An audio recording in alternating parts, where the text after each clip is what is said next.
So he says unto Peter before them all, if thou, being a Jew, listen to this now, you Hebrew roots people, livest after the manner of the Gentiles.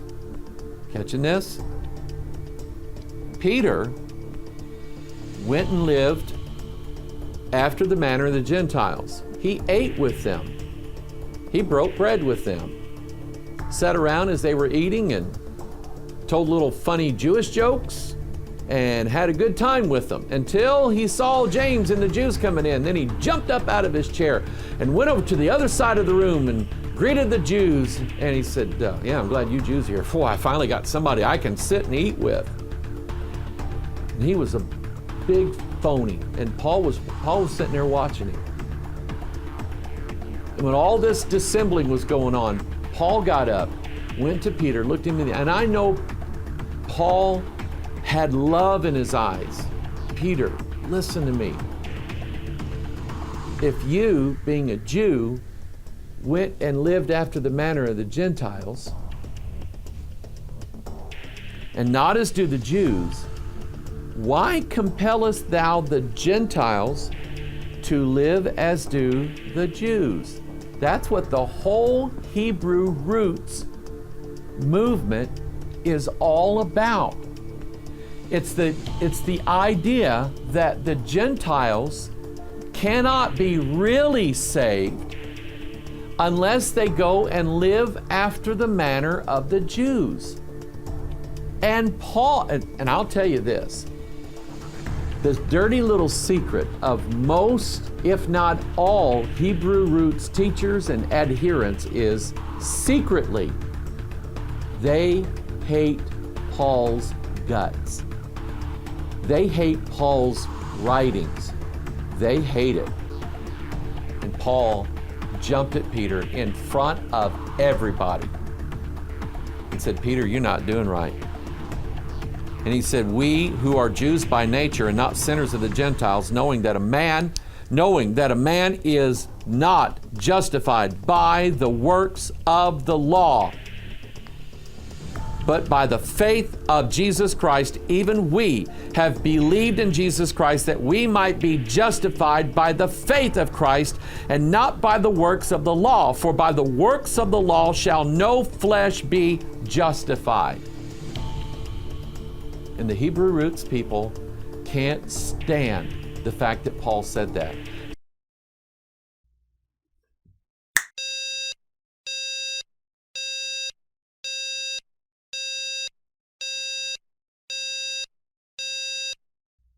Michael, where do you get this stuff, buddy? Do you make it up as you go along?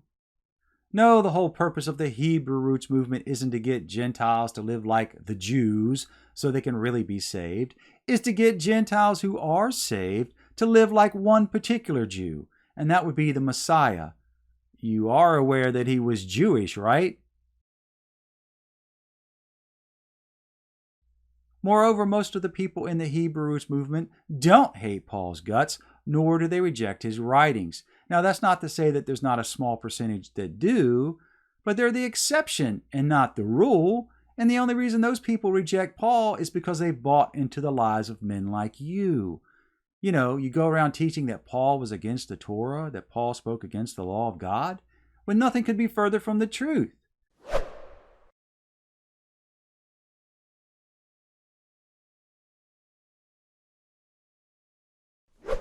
Now you'd have people believe that Peter went and lived like a Gentile, meaning that he started eating pork chops and keeping Christmas and Easter and going to church on Sunday.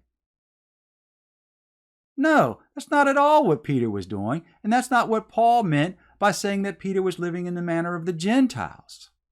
So, let's go burst your bubble. We're going to read Galatians chapter 2, verses 11 through 21 from the World English Bible, and we'll take it from there. But when Peter came to Antioch, I resisted him to his face, because he stood condemned.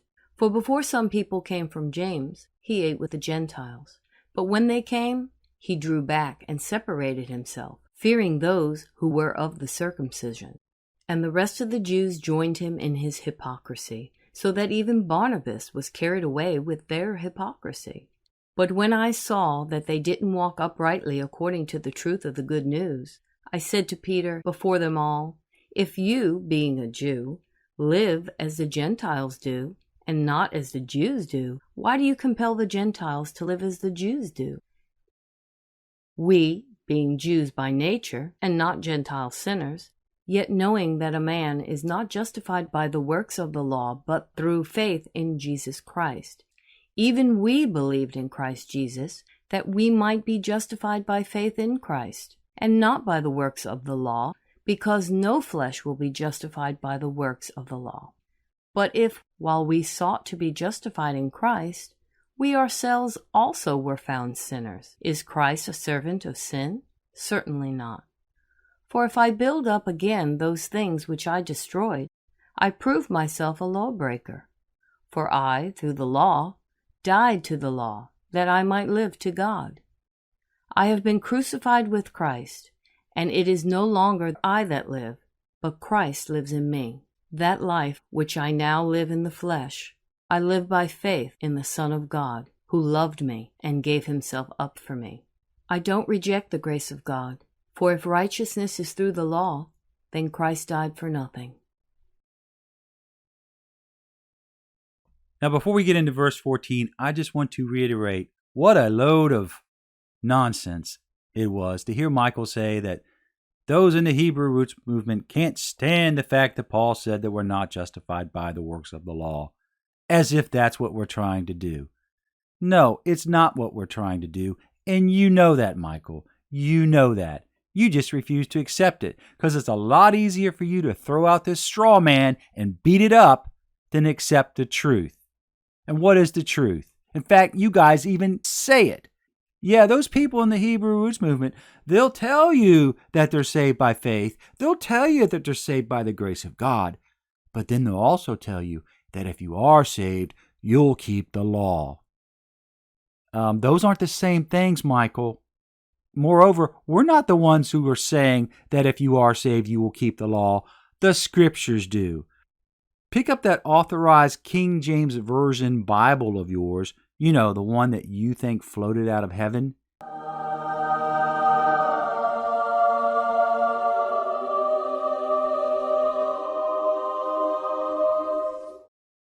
And read it.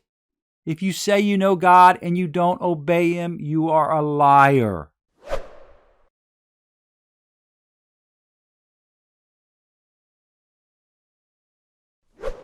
The Messiah himself said, "Why do you call me Lord, Lord, and not do the things I tell you to do?"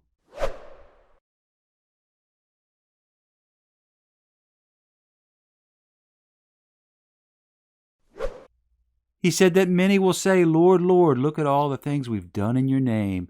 And I will say to them, "Depart from me, you who practice lawlessness. I never knew you."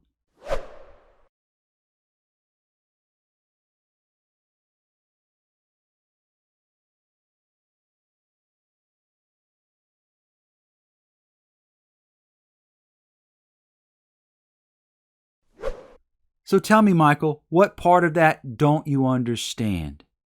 If you claim you're an apple tree, you better produce apples. Ouch! What do you think you're doing? And if you claim you're a follower of the Messiah, then you better produce obedience. That's how it works. That your obedience is the fruit of your salvation. It's not the root of it. If you know the Lord, you will demonstrate it by your obedience. And if you're walking around in lawlessness, there's a problem. Now with that, let's address verse 14. What did Paul mean by saying that Peter lived as the Gentiles do? Men like Michael Hoggard would have you believe that this verse is implying that Peter abandoned the law and assimilated with the Gentiles. He started doing what Gentiles do, started eating pork, started going to church on Sunday, etc. No, that is not what we're being told here. The Gentiles in verse 14 are the very same Gentiles in verse 12. It's Peter's Gentile brothers. If you, Peter, being a Jew, live in the same manner as your Gentile brothers do. And why is that? Because in the Messiah there is no Jew or Gentile. And Paul tells us that in the very next chapter. Galatians 3:28 and 29. There is neither Jew nor Greek, there is neither slave nor free man, there is neither male nor female, for you are all one in Christ Jesus. If you are Christ, then you are Abraham's offspring and heirs according to promise. This is why Paul said that Peter lived in the manner of the Gentiles. We're all one in Christ. There is no Jew, there is no Greek, only Israel. Ephesians chapter 2, verses 11 through 19, New King James Version. Therefore remember that you, once Gentiles in the flesh, who are called uncircumcision by what is called the circumcision made in the flesh by hands, that at that time you were without Christ, being aliens from the commonwealth of Israel and strangers from the covenants of promise, having no hope and without God in the world. But now in Christ Jesus, you who once were far off have been brought near by the blood of Christ. For he himself is our peace, who has made both one, and has broken down the middle wall of separation, having abolished in his flesh the enmity, that is, the law of commandments contained in ordinances, so as to create in himself one new man from the two, thus making peace. And that he might reconcile them both to God in one body through the cross, thereby putting to death the enmity. And he came and preached peace to you who were afar off, and to those who were near. For through him we both have access by one Spirit to the Father. Now, therefore, you are no longer strangers and foreigners, but fellow citizens with the saints and members of the household of God. This passage in Ephesians demonstrates that Gentiles are no longer aliens from the commonwealth of Israel. They have been brought near by the blood of Christ. They are no longer strangers and foreigners, but fellow citizens with the saints and members of the household of God, members of the commonwealth of Israel. He has made both groups one, the Jew and the Gentile, by breaking down the middle wall of separation. And that middle wall of separation was circumcision. It's also the enmity that Paul is speaking about here in Ephesians 2. Nonetheless, the mainstream church would have you believe that verse 15 is speaking of the laws of God, that the Messiah abolished the law. No, it says he abolished the enmity, the hostility that was between the two groups. We're talking about circumcision.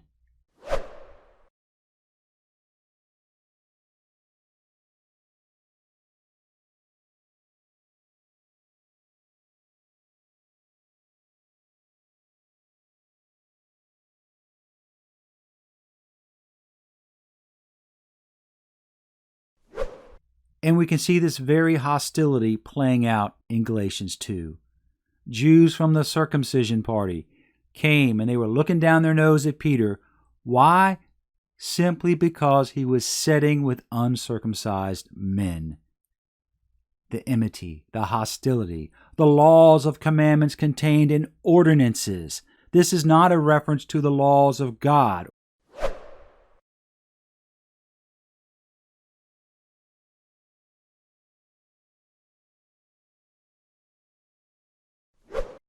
This is speaking of man-made decrees, namely this one in Acts 10:28.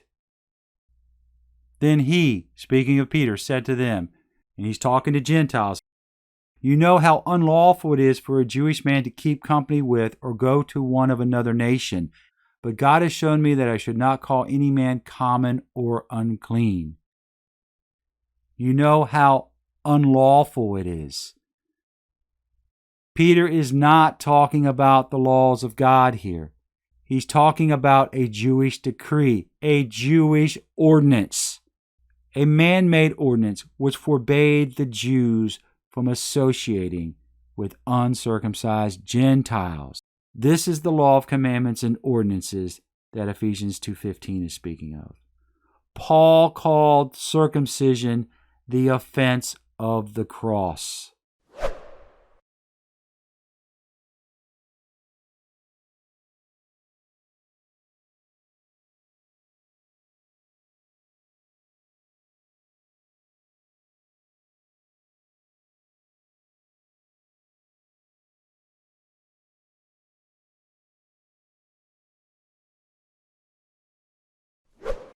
The Jews just could not comprehend that these uncircumcised dogs could have direct access to the kingdom without getting circumcised, keeping the law of Moses, jumping through all the hoops. Now, let's get back on track here. Although before I go, let me point out that we have a video on Acts 10. In case you don't know, this is Peter's infamous vision of the animals in the sheet, which the mainstream church routinely cites to the masses to teach them that it's okay to eat unclean meats, when nothing could be further from the truth. But even so, that's not the primary focus of our video. Our video actually focuses on a common misconception of Peter's vision among the Torah community. So to all my brothers and sisters in the Torah community, if you haven't seen our video on Peter's vision, check it out.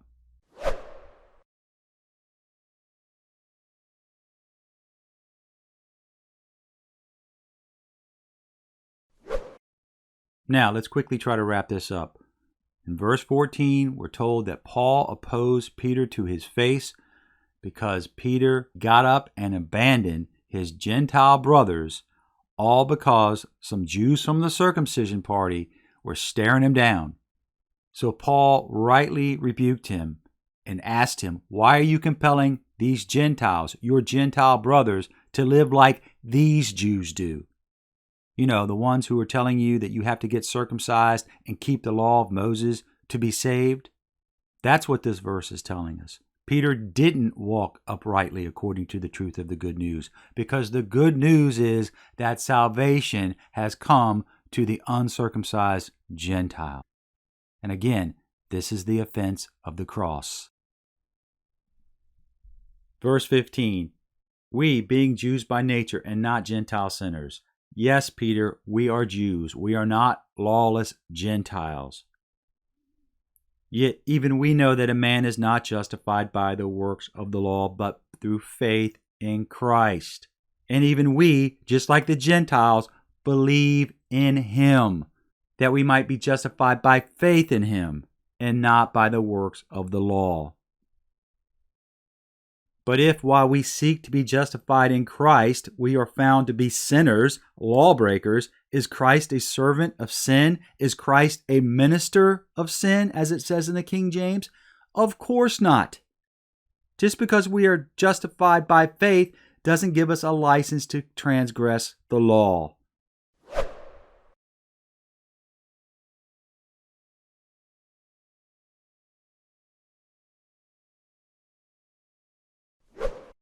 The Messiah is not a minister of sin, but unfortunately, that's pretty much what the mainstream church has made him into, a minister of lawlessness.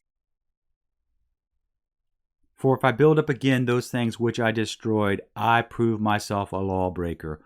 Paul is talking about building up Pharisaical Judaism. You must be circumcised. You must keep the law of Moses in order to be saved. That's what he came out of. Paul is not going to build that up again. He's not going to side with those from the circumcision party. He would only prove himself a lawbreaker because the law cannot save you. Paul understands that now, which is why he just told us you cannot be justified by the works of the law, but through faith in Messiah. For I, through the law, died to the law that I might live to God. Now, the mainstream church loves to cite this verse because Paul is saying that he died to the law. Paul is talking about dying to the condemnation of the law.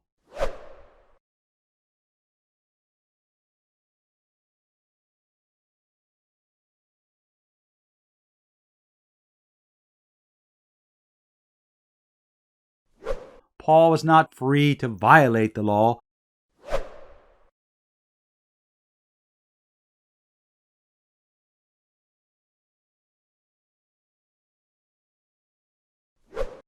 Paul is talking about dying to the letter of the law.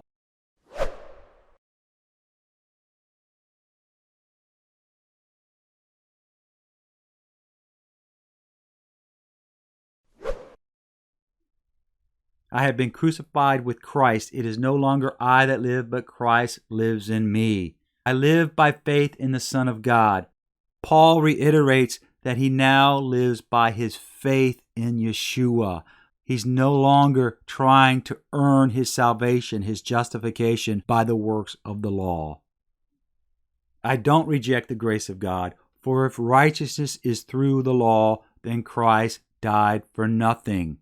Paul is talking about righteousness unto justification, salvation, which only comes by our faith in Messiah, by his finished work on the cross.